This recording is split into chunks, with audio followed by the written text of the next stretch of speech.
নমস্কার বন্ধুরা, আমার চ্যানেলে জানাই সবাইকে স্বাগত। আজ অনেক দিন বাদে আমাদের চিকেন হচ্ছে, কারণ বাড়িতে ছিল অসৌচ, তাই অনেক দিন মাংস হয়নি। তাই সেই চিকেন বানানোর জন্য প্রথমে আমি সমস্ত মশলা আদা রসুন পেঁয়াজ টমেটো অল্প তেলে সেগুলো একটু নেড়ে চেড়ে ভেজে নেব। ভেজে নিয়ে ওটাকে আমি মিক্সিং জারে বেটে নেব। মিক্সির জারে এটা আধ ভাজা জিনিসটাকে ভেজে চিকেনটা করলে কিন্তু খুব সুন্দর খেতে হয়। এখন কড়াটাকে আমি পরিষ্কার করে কড়াইয়ের মধ্যে দিয়ে দেবো তেল। আর চিকেনগুলোকে আমি সুন্দর করে ভেজে নেব, লাল লাল করে ভেজে নেব। তাই তেলের মধ্যে দিয়ে দিলাম তেজপাতা, শুকনো লঙ্কা, গরম মশলা ছিল এলাচ, দারচিনি আর লবঙ্গ। এখন আমি চিকেনটা পুরো দিয়ে দিয়েছি। এটা 1 কেজি চিকেন। 1 কেজি চিকেনে আমি 4টে পেঁয়াজ, 2টো টমেটো ছোটো ছিল, আর 10 টাকা দামের কাজু আর কিশমিশের একটা প্যাকেট এনে ওই মশলার মধ্যেই দিয়ে দিয়েছি।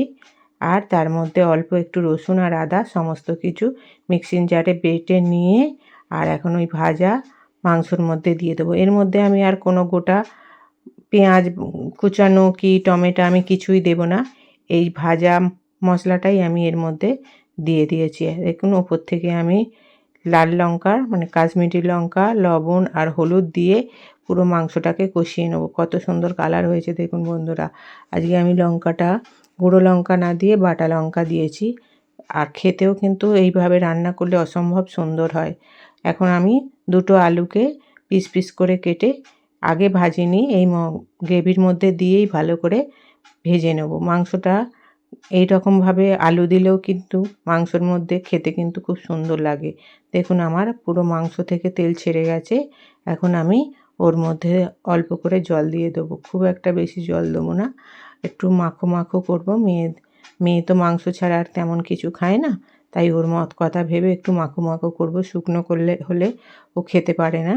এই দেখুন কত সুন্দর কালারটা হয়েছে। ওপর থেকে আমি গরম মশলার গুঁড়োটাও দিয়ে দেবো। বন্ধুরা, আমার এই ছোট্ট ছোট্ট ব্লগগুলি যদি আপনাদের ভালো লাগে প্লিজ একটা লাইক, একটু ফলো আর একটু শেয়ার করে দিন। এখন দেখুন আমার মাংসটা প্রায় হয়ে গেছে।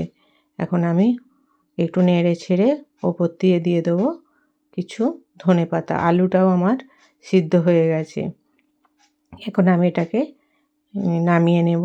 তার আগে দিয়ে দেবো ধনেপাতা দিয়ে আমি নেড়ে চেড়ে আমার মাংস পুরো রেডি হয়ে গেছে। এই রকম গা মাখা মাংস। এটা আর একটু বসে যাবে। শীতের সময় একটু নতুন আলু দিয়ে মাংস রান্না করলে একটু গাঢ় গাঢ় হয়ে যায়। দেখুন কত সুন্দর কালার হয়েছে। সবাই সুস্থ থাকবেন।